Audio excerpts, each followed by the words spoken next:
New at 10, a Janesville family is mourning the loss of their 20-year-old daughter after she died by suicide. Her family says she ingested sodium nitrate that she purchased online. It's a chemical compound used as a meat preservative, but when consumed, can be lethal. WMTV's Mackenzie Davis dives into the dangers surrounding what your children and teens have access to on the internet.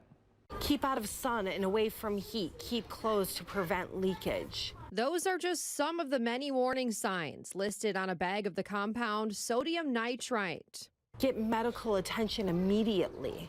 A message these parents never knew about. And she was 20 years old and she just was able to buy this. Alyssa Rimnack and Nicholas Roeske's daughter, Paige Roeske, would have celebrated her 21st birthday this month. She had so much life still. This summer, Paige purchased a bag of sodium nitrite online. This was like $18. It wasn't even $20 to buy this. With the purpose of lethally ingesting the product. We don't understand it.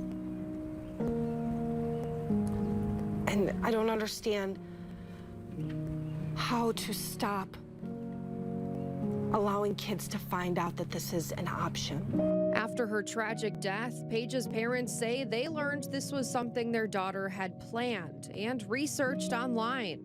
She had screenshots on her phone of forums of people talking about the steps on how to take it, what to do following the days following up to doing it, fasting, when to eat, how much water to take, what to mix this with. Sadly, Paige's family isn't alone. The use of this substance for suicide has increased within recent years to alarming levels. Dr. Ryan Feldman It is highly accessible. is a clinical toxicologist at the Medical College of Wisconsin. Those of us who work in the toxicology and poisoning community have been aware of this for the last few years. He says there's been an alarming trend in increasing self-harm attempts using this product. Sodium nitrite can be easily bought on websites like Amazon, which is where Paige ordered it from. If you do see a purchase history for something like this, a sodium nitrite salt, it certainly should raise a red flag. What is sodium nitrite typically used for? Where is the common person going to see this? Most people will never see this. It's actually it's a curing salt that people use for food products. It's used to make beef jerky in some scenarios. Dr. Feldman says it's rare for someone to be exposed to this compound unless they are intentionally purchasing it and utilizing it for self-harm. It truly does not necessarily change the fact that suicidality and mental health crisis has been prevalent and is rising in recent years in our young population. What Paige's parents can't wrap their mind around is how easily their daughter was able to buy this product on Amazon. So I reached out to Amazon. I asked them why a product like this that is increasingly being used for self-harm is available on their website. An Amazon spokesperson said in part, quote, "Customer safety is a top priority at Amazon. We are committed to a safe shopping experience and require our selling partners to follow all applicable laws and regulations when listing items in our store." They went on to say sodium nitrite is a legal and widely available product offered by retailers to preserve foods such as meats and fish, and also used in laboratories. High concentration sodium nitrite is not intended for direct consumption.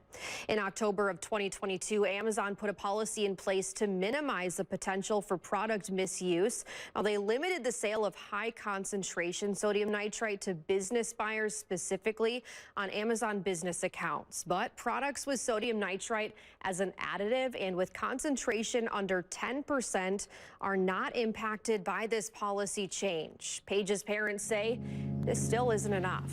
Let's ban this. Let's not just at 10%. Let's ban the sale of this to anybody who doesn't absolutely need this for their job. An unimaginable loss. No parent should ever have to see their child in a funeral home like that. Leading this family to share what happened to their daughter so other parents know what to watch for. Check on them. Make sure that even if they say they're okay, check with their friends. Make sure that they really are, and keep an eye on what they're buying online. Parents across the country like Alyssa and Nicholas are pushing for lawmakers to support the Youth Poisoning Protection Act. The House voted on this bill back in May, and the entire Wisconsin delegation, except for Representative Tom Tiffany, voted in favor. That includes Congressman Mark Pocan. I also reached out to our Wisconsin senators. Tammy Baldwin's office tells me the senator does plan to support the bill if it comes to the floor. Ron Johnson's team did not get back to me. In the studio, Mackenzie Davis, WMTV 15 News. And a reminder, if you or someone you know is having a hard time or a mental health crisis, you can get free support by calling or texting 988. You can also use a chat feature at 988lifeline.org. The 988 Wisconsin Lifeline will connect you to trained counselors here in the state.